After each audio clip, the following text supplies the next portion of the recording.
கதை 12. நரியும் கழுதையும். ஒரு விவசாயிக்கு கிராமத்திற்கு வெளியே நீண்ட விவசாய நிலம் இருந்தது. இரவு நேரத்தில் காவல் காப்பதற்காக அந்த நிலத்திற்கு செல்லும் விவசாயி தான் வளர்க்கும் கழுதையையும் உடன் கூட்டிச் செல்வார். மறுநாள் காலை அங்கு விளையும் உணவு தானியங்களை மூட்டையாக கழுதையின் முதுகில் ஏற்றி அதனை விற்பதற்காக சந்தைக்குச் செல்வார். தினமும் அந்த நிலத்தில் இரவு ரேத்தில் நரி உலையிடும் சத்தம் கேட்கும். இந்த உலை சத்தை கேட்டு தன எஜமானர் விவசாயி அச்சமடைவதை கவனித்து, என்ன ஒரு மோசமான உலை சத்தம்!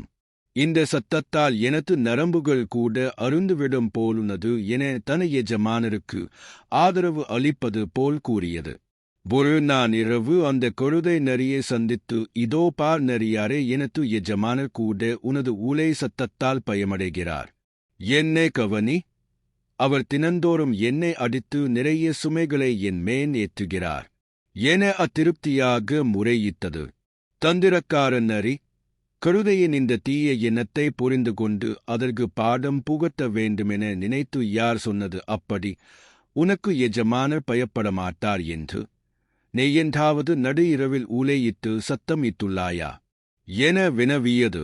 நரியின் தந்திரம் புரியாமல் கழுதை, ஆகா, இதுதான் இரகசியமா என எண்ணியது. மறுநாள் இரவு கழுதை தனது எஜமானர் விவசாயி தூங்குவதற்கு ஆரம்பிக்கும் நேரத்தில் வாயை முழுவதுமாக திறந்து ஊலை இடுகிறோம் என நினைத்தபடி சத்தம் இட ஆரம்பித்தது.